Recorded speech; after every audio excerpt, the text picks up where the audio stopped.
Now, investigations continue into the crash that killed 16 people in Limpopo on Friday. A truck and two minibus taxis collided near Groblersdal. Now, one of the 16 people is yet to be identified, and that's where we find eNCA's Moloko Moloto, who's following the story for us. Moloko, I understand that there are some families who cannot stand the wait in terms of, those autopsy results.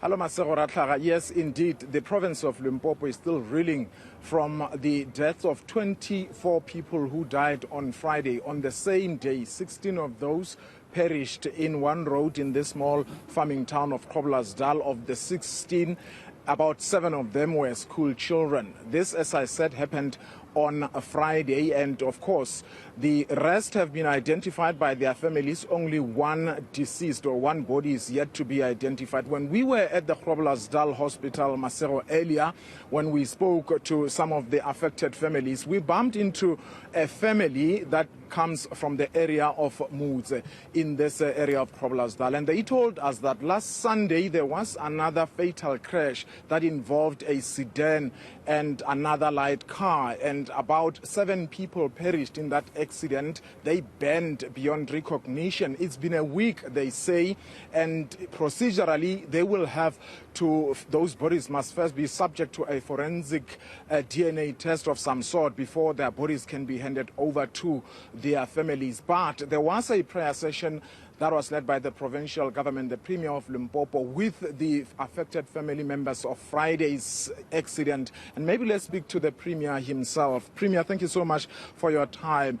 You did say that the roads of our province are first class.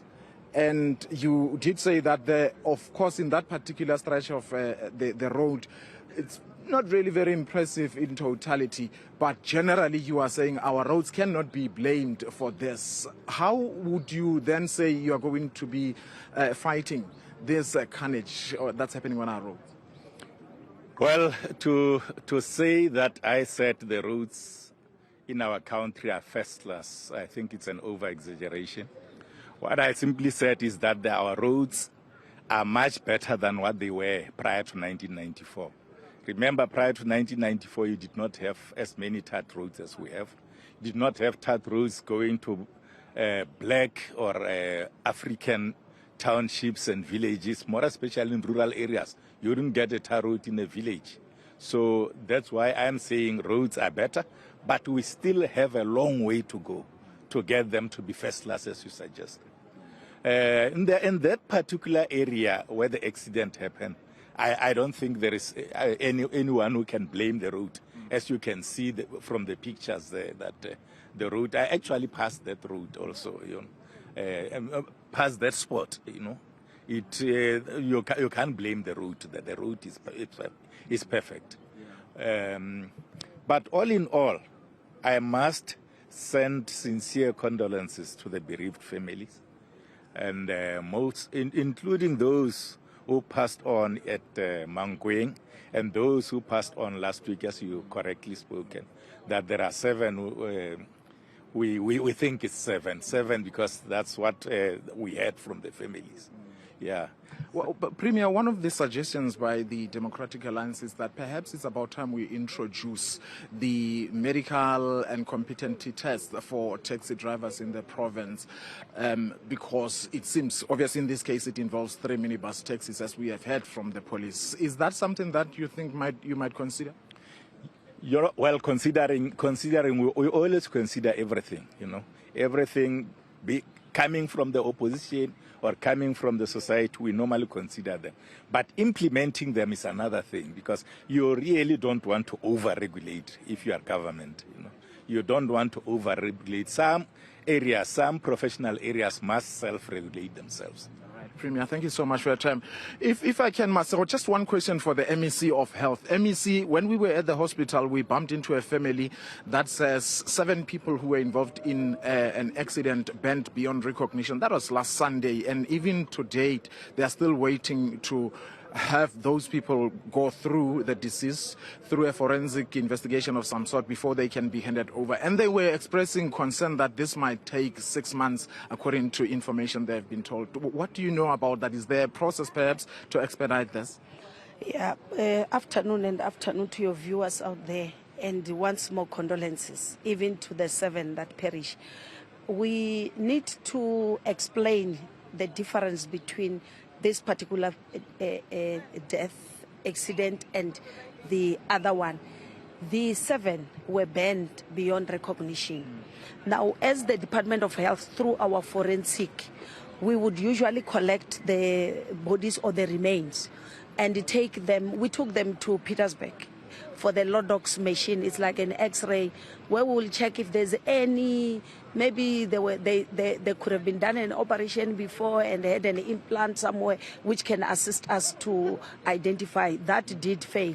The second issue that we looked at is if you once visited your dentist, an X-ray was done, then we look at it now. Our oral health staff did that, could not. Then it means the next step is to involve the DNA through the police. And that is why we contacted the forensic. The team came already from Pretoria. We've already taken the samples from the family members, and from our pathologists have taken from the remains, and that is the work in progress. What we can reassure is that already the Premier has requested us as health to work with the police so that, like we did in the previous cases, you'll remember when we had the 32 that perished and the 21, we did work with the police and forensic to speed up, because indeed I agree and I sympathize with the family. It's very painful to work. Just a quick one, we don't have much time, Mr. Ramathuba. How long do you think this would take? Let me not tell you for how long, because the backlog for the police, it's very huge. We are not in control of that process. What we are reassuring them is that the Premier has already given us an instruction to say he would want to see us liaising with the police in subs there to make sure that also these families find closure by being able to identify. So we are going to work with them, with the police commissioner here, with the MEC, and get the forensic department to fast track the DNA, and they will definitely get them. I can't tell them, because we are not. You see, if it was an autopsy like this one, I promise you Friday will come, we'll do all 16, and we've done that. Thank you so much, MEC Popira Matuba for Health. We understand, Masero, that there's going to be a memorial service here for the 16 who died, and so far we understand that possibilities that the mass funeral is going to take place on Saturday.